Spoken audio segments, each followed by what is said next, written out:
What if the animals you keep seeing aren't random at all? What if that butterfly dancing near your window, that bird that won't stop singing right when your thoughts get heavy, that spider appearing again and again in moments of emotional chaos, what if every one of them is a message? Not a coincidence, not a distraction, but a sacred signal from the invisible world, a direct response to your soul's transformation. You see, when your spirit begins to awaken, the universe doesn't always speak with words. It whispers, through symbols, through nature, through the presence of animals that most people overlook. And yet, you noticed. That's not by chance. That's alignment. Because when your inner world begins to shift, your external world starts sending messages. Subtle, repetitive, divine. Animals are more than creatures. They are mirrors of your spirit, guides of your journey. And when one appears, especially more than once, you'd better believe the universe is speaking directly to you. Today, you're going to uncover the 5 sacred animals that almost always show up during a spiritual awakening, not in fairy tales, in your life. Each one carries a message that is too powerful to ignore and too precise to be random. So if you've been sensing something deeper in their presence, you're right. This video is your confirmation. But listen carefully. If you ignore these signs, you may miss the very answer your soul has been silently begging for. This message was sent for you, and once you understand it, nothing in your life will ever look the same again. Now, before we reveal the first animal, if you feel something stirring inside of you, if this resonates with a part of you that you can't explain, like this video, subscribe to the channel, and comment 99 below. Why 99? Because 9 is the number of spiritual completion. And when it doubles, it means something is ending, so something greater can begin. This moment, this message, could be the start of your next chapter. Let's begin. 1. The butterfly. Your soul is ready for rebirth. You don't just see a butterfly, you feel it. There's something about the way it appears, delicate, silent, sudden, as if it's not fluttering by, but hovering in your atmosphere, like it knows something you don't. And maybe it does. When a butterfly shows up during your awakening, it's not there to beautify the moment. It's there to interrupt it, to pierce through your routine with a message from the divine. Who you were no longer fits who you are becoming. Butterflies don't come to comfort. They come to disrupt the illusion of comfort. Because spiritual transformation doesn't start with clarity. It starts with discomfort, that stuck energy, that strange restlessness, that gnawing feeling that something in your life no longer makes sense, no matter how long you've carried it. That's the cocoon cracking. That's your spirit preparing for flight. Butterflies show up when you're being asked to let go of attachments that once defined you, but are now draining you. A job that no longer aligns. A friendship that doesn't feel safe. A version of yourself that plays small to survive, instead of rising to evolve. You may ignore the feeling. You may even numb it. But the universe doesn't. And so, it sends a butterfly. Again, and again, and again. Because repetition is the language of the soul. And the butterfly's message is never rushed, but always urgent. It's time to become what you were always meant to be. But here's the part most people miss. The butterfly doesn't begin beautiful. It begins in darkness. It begins alone. It begins dissolving itself inside a cocoon until everything it once was is no longer there. Total surrender. That's the price of transformation. So if butterflies are circling your path right now, you're being called to enter your own cocoon. Not to hide, but to heal. Not to escape, but to evolve. And yes, it might get lonely. Yes, it might feel like nothing is happening. But trust me, the breakdown is not the end. It's the preparation for emergence. Some spiritual traditions even believe that butterflies carry messages from ancestors, guides, or loved ones who have crossed over. They come when your heart is whispering questions into the silence. They appear when the veil between worlds grows thin, and something greater is trying to reach you. So if you've felt watched, protected, guided, you're not imagining it. The butterfly doesn't shout. It glides in, soft but undeniable, to say, "You are not who you were yesterday. Stop living like you are." And the real question is, will you listen? Because here's a truth few are ready to face.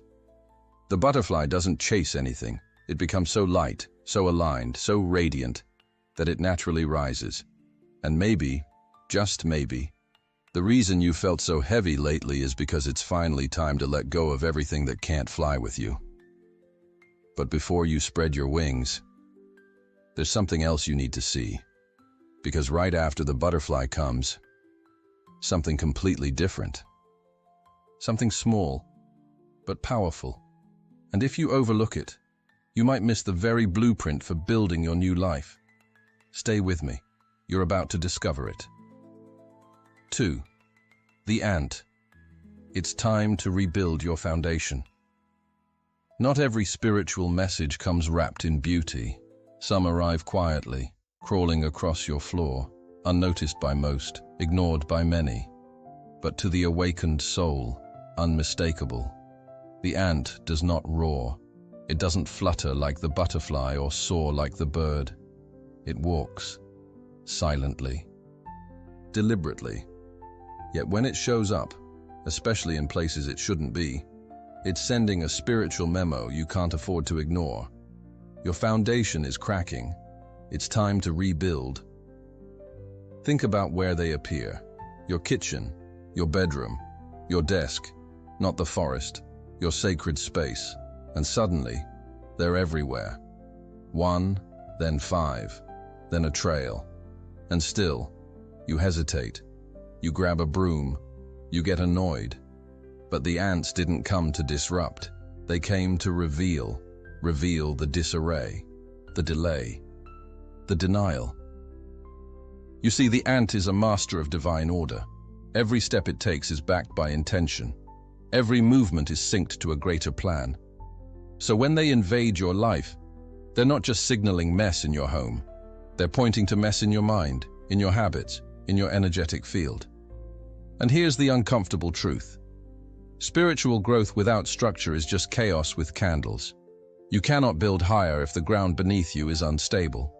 Ants show up when your dreams are big, but your daily life can't support them. They whisper, slow down, simplify, strengthen your base. And yet, there's more.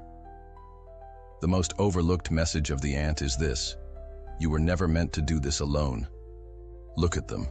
They don't isolate, they collaborate. They remind you that asking for help isn't weakness, it's wisdom. That divine timing often requires divine support. That trying to carry the world on your own back is the fastest way to collapse.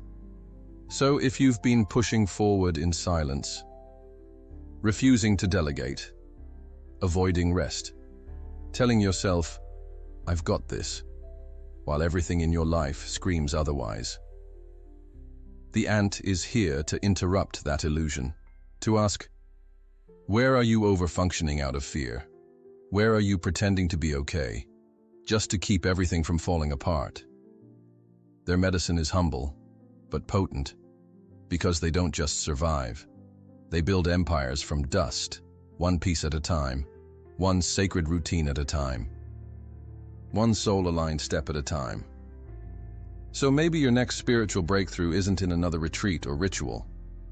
Maybe it's in cleaning your room, clearing your schedule, writing down your true priorities and cutting what doesn't serve. Maybe your soul doesn't need more input. Maybe it needs integration. And when you begin, when you finally pause the noise and lay the first conscious brick of your new foundation, everything changes. Because the moment your inner world gets in order, the outer world stops fighting you. But don't move on just yet, because the next animal It doesn't walk, it doesn't crawl. It flies straight into your life with a message from the higher realms. And what it has to say might be the answer to that question you've been too afraid to ask out loud. 3. The bird. Heaven is speaking. Are you listening? Some signs don't walk into your life. They descend. They arrive not with thunder, but with wings, not with chaos, but with clarity. They show up right when your heart is heavy and your mind is loud. And they do something strange, something you can't quite explain. A sudden tap on the window, a bird that lands too close, one that sings too loudly, right when your thoughts start to spiral. Coincidence? No. That's intervention. In the realm of spiritual awakening, birds are not background noise. They are divine messengers, spiritual antennas that carry frequencies from the unseen, from heaven, from your guides, from your own soul, trying desperately to cut through the static. Each bird is a vibration, each species a coded message, and the moment you start paying attention, you realize they've been trying to reach you all along. A hummingbird doesn't just bring beauty, it brings joy in the middle of despair. It hovers when you've forgotten how to stay still. It appears when you need sweetness more than solutions. The crow, often misunderstood, but make no mistake, it is one of the most powerful messengers in spiritual transformation. It doesn't bring death, it brings rebirth. It circles when something in your life must be let go, for something greater to be born. And the songbird, that persistent melody outside your window when you can't sleep, it's not trying to entertain you. It's trying to remind you. Joy still lives here, even now, even after everything. Birds do not show up to fill space. They show up to break your rhythm, to lift your gaze from the ground, and remind you that you are not just flesh and worry. You are spirit, you are vast, and you are not alone. But here's what most people miss. Birds don't just communicate what's happening. They announce what's about to happen. A woman, spiraling in grief, once told a story. Every day, at the same hour, a dove would land on her balcony. Same time, same spot. No explanation. At first, she ignored it. Then she began to listen. And one day, the dove stayed longer. And for the first time, she cried. Not from pain, from release. She said it felt like her soul had been waiting for permission to exhale. That's what birds do. They bring the permission your spirit has been waiting for, to let go, to forgive, to hope again. So if a bird has been circling you, if it keeps returning, if it won't leave you alone, that's not nature. That's navigation. Your soul is being rerouted, recentered, reconnected. But here's the test. Will you pause long enough to receive it? Because in a world addicted to noise, only the still can hear heaven. And heaven doesn't always send signs through prophets or dreams. Sometimes it sends feathers. So listen, not just with your ears, but with your awareness. Because once the bird flies, the message changes. And what comes next is not delicate. It does not flutter or float. It weaves, it waits, it watches from the shadows. And it may hold the key to breaking the very cycles you've been trapped in for years. 4. The spider. You're weaving something you don't even see yet. Not every divine sign comes with wings or melody. Some signs come in silence, in stillness, in the corners of your life you try not to look at. The spider doesn't announce herself. She waits. She builds. She knows. And when she begins to appear, on your ceiling, in your bathroom, on the edge of your mirror just as you're staring at your own reflection, she isn't there to scare you. She's there to reveal you. In spiritual symbolism, the spider is the keeper of the web, not just the literal one, but the energetic one. The web you've been weaving with every thought, belief, memory, emotion, and fear. You may think you're just surviving, just doing your best. But in the spiritual world, every habit you repeat, every emotion you hold on to, every choice you keep avoiding, it's all thread. And that thread? It's forming a pattern, a design, a destiny. The spider doesn't ask, "What are you doing?" She asks, "What are you creating without even realizing it?" She shows up when you're stuck in loops. When you say, "Why does this keep happening to me?" When the faces change, but the pain stays the same. When your life feels like déjà vu, again and again, that's when the spider appears, to say, "This isn't random, this is a web, and you're the weaver." She doesn't rush you, she doesn't panic. She reminds you of something you've forgotten in the chaos. Creation takes time. Real, lasting transformation takes patience.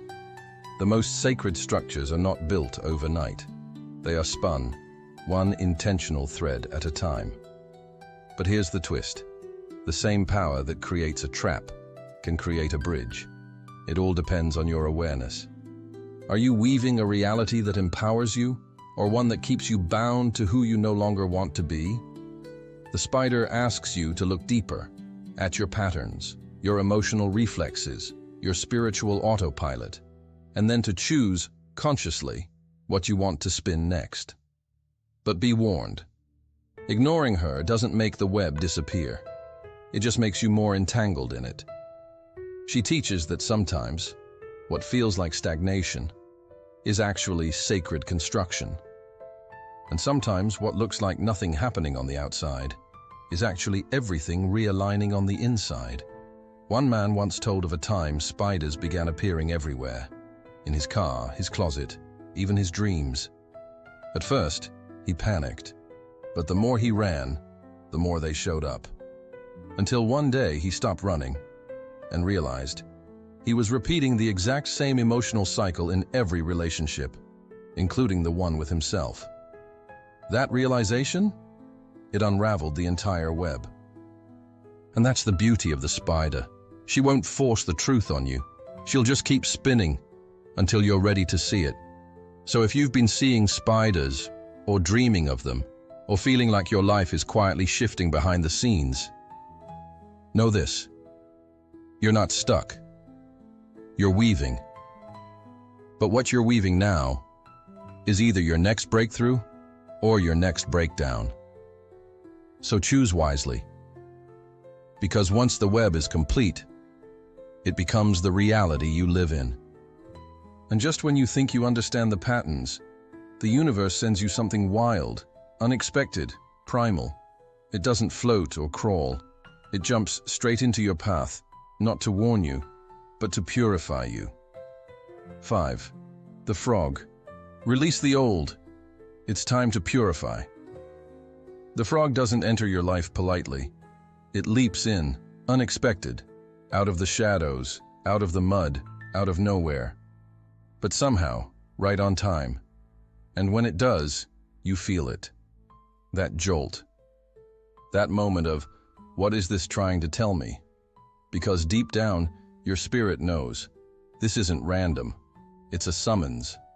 In spiritual language, the frog is not a symbol of luck or fear. It is a gatekeeper of transformation, a guide between the seen and unseen, a creature that dwells between earth and water, the tangible and the emotional, the physical and the spiritual. It arrives when your inner waters have become toxic, when you've held in too much pain, when you've stored too many secrets, when you're weighed down by grief you promised yourself you already got over. But the body remembers, the spirit remembers, and when it's time to clear it all out, the frog arrives. It doesn't speak, it doesn't comfort, it confronts. And it says, without saying a word, you are full. It's time to empty. Maybe it's been years since you really cried, since you let the dam break, since you screamed into the silence or wrote that truth you swore you'd bury forever. Maybe you've been pretending you're fine, but inside, your soul is suffocating. The frog doesn't care about appearances. It doesn't care how spiritual you look. It only cares about what you're holding that is no longer yours to carry. Have you ever noticed how frogs show up after the rain? After the storm has passed? When everything smells like renewal? Like the earth itself has just exhaled. That's the invitation. Let it rain inside of you. Let the grief rise. Let the sadness be felt. Let the guilt speak, not to shame you, but to leave you. Because the frog brings purification, not punishment. Some say it's the spirit animal of shamans. Others say it appears to those standing on the edge of a new life, but still clinging to the old one. And if you've seen frogs appearing on your path, especially at night, or right after an emotional trigger, then your soul is being called into ritual release. It may be time to journal every secret you've hidden and burn the page. Time to take a salt bath and cry without shame. Time to speak that truth to the person who still echoes in your bones. Time to forgive yourself for not knowing how to let go sooner. The frog does not promise instant peace, but it does promise cleansing. And with cleansing comes clarity. With clarity comes courage. And with courage comes rebirth. So if the frog has entered your world, don't step over it. Don't brush it away. Listen. Because what you've been begging the universe to give you, a sign, a shift, a breakthrough, might be waiting on the other side of your release. And once you release, you rise. But here's the most sacred secret the frog leaves behind. The final layer of transformation doesn't come through effort. It comes through surrender. And now that you've heard the whispers of the butterfly, the discipline of the ant, the song of the bird, the pattern of the spider, and the cleansing cry of the frog, it's time to step back. Time to see the full picture. Because when all 5 messengers appear, it means something deeper is awakening inside you. Something irreversible, something divine. And in the final moments of this message, you're going to feel it. You used to call it coincidence. You used to call it nature. Now you know better. That butterfly wasn't just beautiful, it was calling you to transform. That trail of ants, guiding you to rebuild from the inside out. The bird's melody, a message straight from the divine asking, "Are you still listening?" The spider in the corner, reflecting the very patterns you've been caught in. And the frog, not a disturbance, but a ritual of release. They weren't here to decorate your life. They were here to awaken it. Because when you start to see differently, you start to live differently. The universe doesn't knock. It doesn't scream. It whispers, through wings, through webs, through rain-soaked steps in the dark. And only those who are ready, truly ready, will understand. You're not crazy. You're not imagining it. You're not alone. You're being initiated into deeper awareness, into sacred responsibility, into a life where everything, every moment, every creature